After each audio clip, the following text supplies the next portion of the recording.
everyone, this is Kerry from Your Level Best, and today I want to talk about eating healthy on vacation, and I'm also going to include a little quick recipe for you today.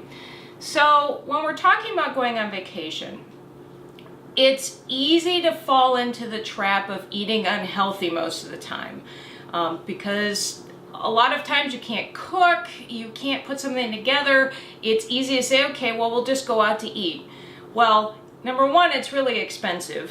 And number two, a lot of food at restaurants is unhealthy. Not to say that there isn't healthy food at a restaurant, but for the most part, there's a lot of sodium, a lot of calories. That's why it tastes so good.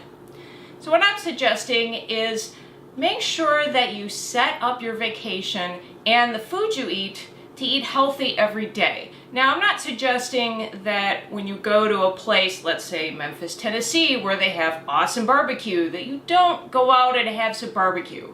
Or you go to Italy and you don't sample the cappuccinos or some of the pasta dishes. I'm not suggesting you go and eat nuts and berries while everybody else is enjoying pasta. All I'm saying is splurge a little, but eat healthy most of the time.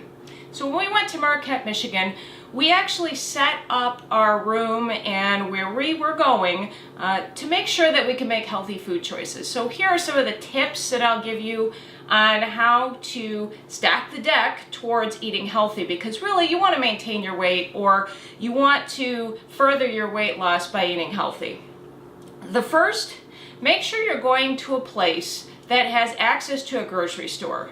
Now, most grocery stores have a lot of common ingredients. You can get different kinds of proteins, cheeses, salad dressings, things like that. But if you can get to a grocery store, not only will you save money, but you can pick out the healthy foods that taste good, but will not break your calorie bank and will give you the nutrition you need to go out and have fun. The second, make sure that you get a room that has a refrigerator and a microwave. The place that we stayed in, Marquette, had a nice size refrigerator. It wasn't full size, but it was a nice size refrigerator and had a microwave. So we were able to store the food that we bought and then get it when we needed to. So the third step, and the final thing I want to say, is make sure that you bring some measuring cups and measuring spoons, because those are easy to pack. It's really hard to pack a scale. Like, I do have one and it's very small, but the last thing I want to do is sit there and weigh food while I'm on vacation. So make it easy for yourself. Make things that you can measure easily so you're not spending all day going, oh my God, I have to cut, I have to do all this stuff. It's just bam, bam, bam, and you have your healthy meal. So let me share with you how I built a healthy salad on the road. So some of the ingredients in front of me are what I used. But in general, when you want to build a healthy salad on the road, there are a couple things you want to think about. First, you can get bag salad. That's very easy to do. You can get any type of bag salad you like and put it in a small container. You don't want a big, huge bowl of salad. You want to have a little container. And we used containers that were probably about that big and maybe 3 or 4 inches deep. That gave enough salad for a meal, but we weren't like eating humongous salads. The other thing you want to think about is your protein. Whether you're vegetarian, you eat meat, there are lots of different proteins you can buy at the grocery store. We opted for something canned, but you can buy any number of different things. You could do rotisserie chicken, you could do lunch meat, you could do whatever you want for this. Then you want to consider a cheese. This provides some healthy fat, but it also provides some taste, and it can be whatever cheese you like. And then some fruit. You could also do extra vegetables, but we decided to do a fruit because fruit adds a little sweetness, but it always adds a lot of nutrients.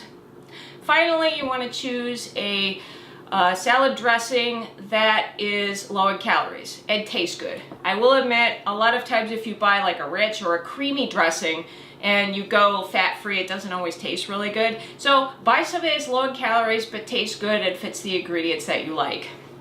So what we ended up doing for our salad is, as you see in front of me, I've got some bag salad greens. So these are the bag salad greens. These are left over from the trip. These are the bag salad greens. This has some carrot, it has some cabbage, it has a few different things in there. So I was able to get some vitamin A and some other nutrients in this particular bag salad.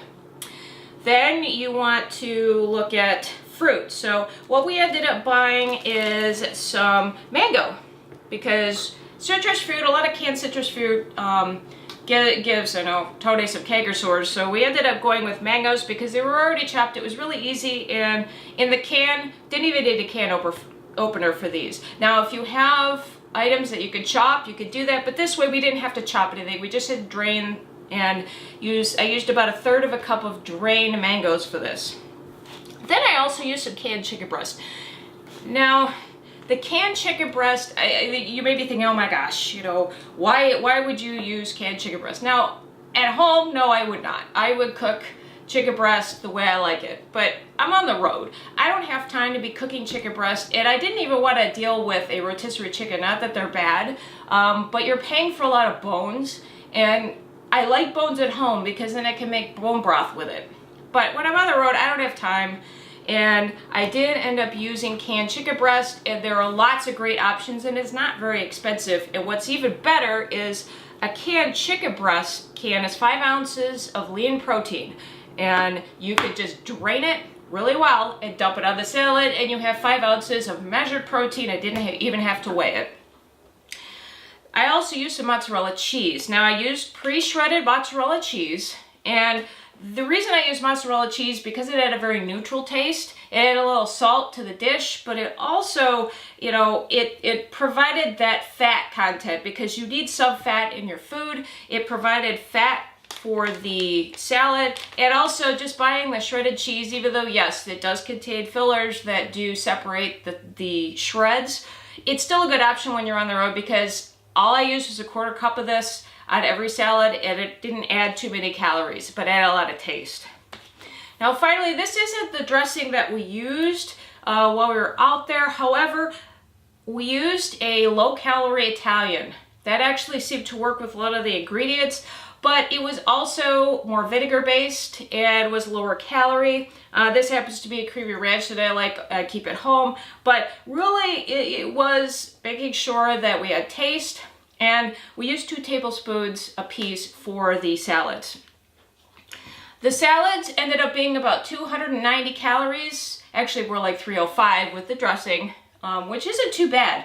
And you got a good amount of protein, you got a good amount of fat, you got great vitamin C. The mangoes actually have 100% of your vitamin C. You got some vitamin A, you got lots of good things. Now, the only thing about using canned ingredients and packaged ingredients is this is higher sodium.